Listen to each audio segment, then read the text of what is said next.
বাড়ি বাগেরহাট জেলার মোল্লাহাটে। আমি একজন সহকারী শিক্ষিকা। আমি দীর্ঘদিন যাবৎ মলদ্বারের সমস্যায় ভুগছি। মাঝে মাঝে ব্লাড আসে এবং পায়খানা কষা হয় এবং চিকুন আকারে করে। মলদ্বারের ভেতর থেকে যেমন মাংস এসে মলদ্বারটা বন্ধ হয়ে যায়, এইরকম আমি দীর্ঘদিন ভুগছিলাম এই রোগে। অনেক ডাক্তার দেখিয়েছি, স্থানীয় ডাক্তার, তারপরে ওষুধও খেয়েছি, কিন্তু কোনো কাজ হয় না।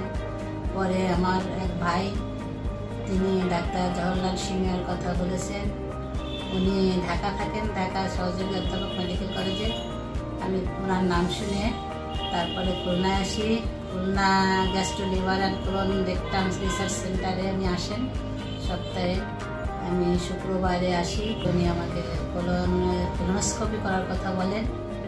পরে সপ্তাহে আমি কিছু ওষুধ দেন, ওষুধ খেয়ে এসে সেই কোলোনোস্কোপি করি। কোলোনোস্কোপি করার পরে স্যার আমাকে বলেন যে অপারেশন করতে হবে। অপারেশন ছাড়া কোনো সুফল পাওয়া যাবে না।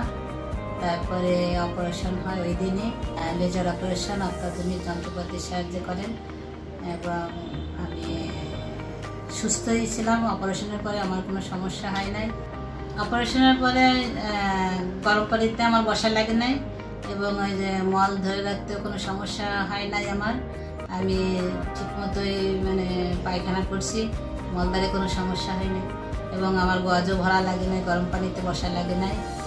লেজার অপারেশন, এই জন্য আমার আর কোনো সমস্যা হয় নাই। এখন আমি সুস্থ আছি এবং তারপরে থেকেই আমি শিক্ষা প্রতিষ্ঠানে গিয়ে আমি নিয়মিত ক্লাস করতে পারছি। আমার শরীরে কোনো সমস্যা নেই এবং তারপরে 15 দিন পরে এসে আবার আমি চেক আপ করিয়ে যাই। স্যার আমাকে আবার মেশিন দিয়ে, তার অত্যাধুনিক মেশিন দিয়ে আবার আমাকে পরীক্ষা করানোর পরে বললেন যে কোনো সমস্যা নাই, আমি এখন সুস্থ আছি এবং